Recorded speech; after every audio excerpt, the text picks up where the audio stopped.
کہ ایک طرف تو پاکستان کے اندر آسٹیرٹی کیمپین کی بات کی جا رہی ہے کہ جی سادگی مہم اختیار گورنمنٹ کی سطح سے ہوگی. پھر آج مریم بی بی نے ایک بڑا اچھا اعلان کیا. انہوں نے کہا کہ جو اسکول میں بچے ہیں ان کو دودھ فراہم کیا جائے, یعنی کہ ان کو پنجاب گورنمنٹ کی طرف سے ہر بچے کو جو ہے وہ اسکول میں دودھ دیا جائے گا. بڑی اچھی بات ہے, زبردست ہے, بچوں کی صحت کے لیے اچھا ہے. مگر یہ بتائیے کہ یہ جو دودھ ہے اس کے اندر ٹیکہ کتنا لگے گا سرکاری خزانے کو؟ اگر اتنا ہی بچوں کے حوالے سے خیال ہے تو دودھ کی بجائے تعلیم کو عام کریں, تعلیم کو عام کریں. اس کے لیے سرکاری اسکولوں کی جو فیسیں ہیں یا تو انہیں مکمل طور پہ ختم کریں کچھ عرصے کے لیے, اور اس کو دیکھیں کہ کتنی تعداد میں بچے اسکول میں آتے ہیں. دودھ فراہم کر دیا, چلیے آپ نے فیسیں معاف نہیں کی, وہ آپ لوگوں کی مرضی ہے. مگر جو پنجاب کی حکومت ہے, صبح یہ خبر چل رہی تھی کہ مریم بی بی نے فیصلہ کیا ہے کہ چونکہ ٹریفک کے مسائل ہوتے ہیں اس لیے وہ اپنی رہائش گاہ سے جو سی ایم آفس تک جائیں گی وہ ہیلی کاپٹر پر جائیں گی. اسی ہیلی کاپٹر کے اوپر عمران خان صاحب کے اوپر تنقید ہوتی رہی ہے کہ خان صاحب بڑے اپنے آپ کو بادشاہ سمجھتے ہیں, چند منٹ کے فاصلے کو ہیلی کاپٹر کے ذریعے طے کرتے ہیں. تو اس میں عمران خان صاحب کی طرف سے ایک ریاکشن آیا تھا کہ چونکہ ٹریفک کے مسائل ہوتے ہیں, پروٹوکول کی وجہ سے لوگوں کو مشکلات ہوتی ہیں, اس لیے یہ فیصلہ کیا گیا تھا. لیکن ابھی سے کچھ دیر پہلے مریم بی بی نے اس کو درست کیا ہے اور یہ کہا ہے کہ اس میں کوئی صداقت نہیں ہے. چلیے مان لیتے ہیں اس میں کوئی صداقت نہیں ہے. کیا انور سومرا کا جو ایک خبر ہے, کیا اس کو بھی مریم نواز صاحبہ جو ہیں وہ رد کریں گی؟ کیونکہ انور سومرا نے ایک بڑی خطرناک قسم کی خبر دی ہے. چلیے برانڈیڈ کپڑے تو مریم بی بی پہنتی تھی, برانڈیڈ جوتے, کئی لاکھ کا جوتا وہ پہنتی تھی, اور پتہ نہیں وہ جو سٹیل کا گلاس ہے وہ بھی شاید برانڈیڈ ہے. وہ تو پتہ نہیں کب خبر کھلے گی کہ کتنے لاکھ ڈالر کا یا کتنے لاکھ روپے کا وہ گلاس ہے. اینی ہو, مریم بی بی نے سیکرٹری خزانہ کو ایک خط بھجوایا ہے. اس خط کے اندر جو ہے انہوں نے اپنی کچھ فرمائشی پروگرام کیا ہے. مریم بی بی نے یہ فرمائشی پروگرام کیا ہے. انور سومرا جو رپورٹ کر رہے ہیں وہ یہ کہتے ہیں کہ مریم بی بی کے فرمائشی پروگرام میں اب یہ چیز شامل ہے کہ جو ان کے پاس بلٹ پروف گاڑی ہے ان کو ان کے پوشش پسند نہیں ہے. مطلب وہ ہماری خواتین والا جو ایک مسئلہ ہے نا, وہ ہم کسی بھی عہدے پہ پہنچ جائیں وہ ہمارا چھلکتا رہتا ہے. ہمیں انتظامی امور سے زیادہ جو ہوتی ہے اپنی پسند ناپسند, میرے ساتھ یہ میچنگ اچھا لگے گا, میرے جھمکے ایسے ہونے چاہیے, میری چوڑیوں کا رنگ ایسا ہونا چاہیے, جوتے کی یہ ہیل چھوٹی کیوں ہے بڑی کیوں, ہمارا خواتین کا مسئلہ ہوتا ہے یہ سب کا. اب مریم بی بی کو سمجھ نہیں آ رہا, وہ جس بلٹ پروف گاڑی میں بیٹھ رہی ہیں اس کے پوشش نہیں ان کو پسند آ رہے, وہ مطلب ان کو انکمفرٹیبل لگ رہے ہیں, یعنی کہ ان میں بیٹھنا ان کو پسند نہیں ہے.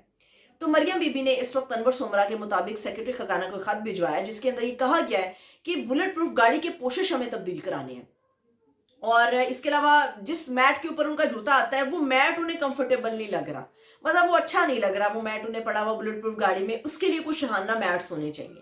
تو انہوں نے کہا ہے کہ جی مجھے گاڑی کے میٹس بھی تبدیل کرانے ہیں, گاڑی کی پوشش بھی مجھے تبدیل کرانی ہے, اور اس کے علاوہ مجھے جو ٹائر ہے نا, ٹائر وہ مجھے چلتے ہوئے پسند نہیں آتا, مجھے ٹائر بھی تبدیل کرانے ہیں.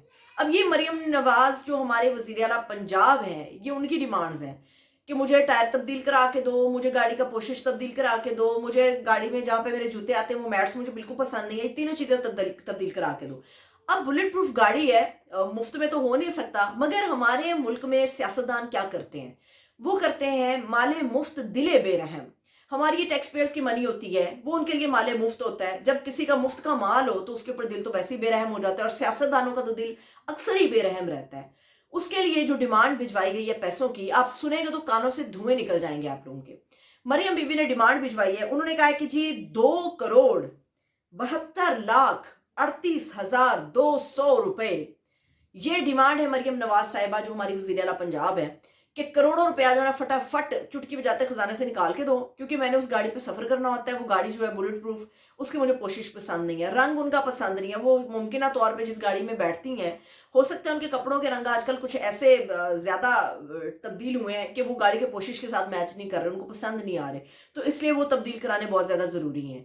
تو یہ ہمارے ملک کے اندر اللے تللے ہو رہے ہیں, یہ ہمارے ملک کے اندر ٹیکس پیئر منی کے ساتھ جو ہے نا وہ ظالموں کی طرح سلوک ہو رہا ہے کہ جی اپنی گاڑی کو اپنے خرچے سے تبدیل کراؤنا یار. آپ کو گورنمنٹ کی سطح پہ آپ کے عہدے کے حساب سے تنخواہ تو ملتی ہوگی, آپ اپنی تنخواہ کے حساب سے اس کو کیوں نہیں تبدیل کرا سکتے؟ اور دنیا میں کون سی گاڑی ہے بھائی جس کے اوپر کروڑوں روپیہ لگتا ہے کہ جی اس کے پوشش تبدیل کرانے ہیں؟ اینی ہو, یہ اللے تللے ہو گئے ہیں. دوسری طرف یہ ہے کہ اس وقت پی ٹی آئی کچھ فیصلے کر رہی ہے, اور ان فیصلوں کے اندر چند صحافیوں کا بائیکاٹ ہے. ٹھیک ہے, آپ لوگوں کی لازمی طور پہ ریزرویشنز ہیں, تحفظات ہیں کہ یہ صحافی من پسند قسم کا جان بوجھ کے پی ٹی آئی کو گرل کرنے کا انٹرویو کرتے ہیں. مجھے ایک بات بتائیے, جب ہم بڑے بڑے عالموں کے پاس جاتے ہیں, ہم بڑے بڑے فقہ کے پاس جاتے ہیں, اور ہم بڑے بڑے لوگوں سے ملتے ہیں جن سے ہم اپنی تسلی کر رہے ہوتے ہیں. ہم ان کے سامنے بڑے سخت سوالات رکھتے ہیں کہ کسی طرح وہ ہمیں مطمئن کریں. میرا خیال ہے کہ پی ٹی آئی کے کندھوں پہ اس وقت بہت بھاری ذمہ داری ہے، اور اس وقت انہوں نے صرف عمران خان صاحب کو سڑک پہ احتجاج کر کے، مینڈیٹ چوری کا شور کر کے نہیں بچا سکتے. وہ عمران خان صاحب کی آواز کو تب مضبوط کر سکتے ہیں جب آپ عمران خان کے راستے پہ چل کے سامنے والے کے سوال کا ایک زبردست جواب دو.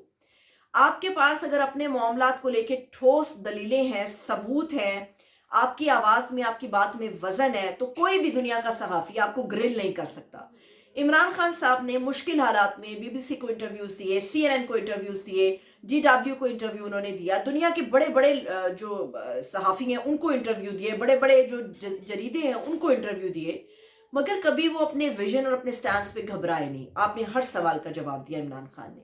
تو ایسی کیا مشکل ہے کہ عمران خان صاحب کے جو کھلاڑی ہیں، جو سپاہی ہیں، وہ گیند آتے ہوئے اس کو چھکا چوکا لگاتے ہوئے پریشان ہوتے ہیں.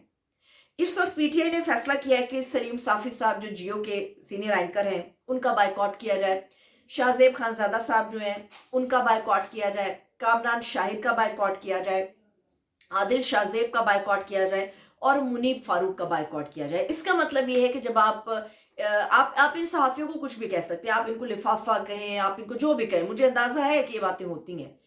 مجھے یہ بتائیے، جب ایک صحافی آپ سے سوال کرتا ہے، چاہے وہ کسی بحث پہ کرتا ہے، جب آپ کسی ٹی وی چینل پر جا کر بیٹھ کے اپنے مقابل جو سیاستدان ہوتا ہے، مخالف جو سیاستدان ہوتا ہے، جب آپ اس کے ساتھ جھگڑا کر سکتے ہیں، اس کے سوال کے اوپر ایک آپ جواب اس کو فٹافٹ دے سکتے ہیں، تو صحافی کے سوال سے کیوں گھبرانا ہے؟ پی ٹی آئی کو اپنے معاملات کو مضبوط کرنے کی ضرورت ہے. عمران خان صاحب کو پہلی کوریج نہیں مل رہی، عوامی سطح پر جو ہو رہا ہے سو ہو رہا ہے، مگر ہمیں اس میڈیا کے ذریعے، الیکٹرانک میڈیا کے ذریعے دنیا میں آواز کو اور بھی پھیلانا ہے. تو اس کے لیے بائیکاٹ نہیں کرنا، خوشی سے اپنے موقف کو مضبوط کر کے خوشی سے ان کے پروگرامز میں شرکت کریں. اگر سوال آتا ہے تو اس کا آپ لاجواب کر دینے والا جواب پیش کریں. تو کس کی ہمت ہے کہ پی ٹی آئی کو گریل کرنے کی کوشش کرے گا؟ مجھے اجازت دیجیے، اپنا بہت سا خیال رکھیے. خدا حافظ.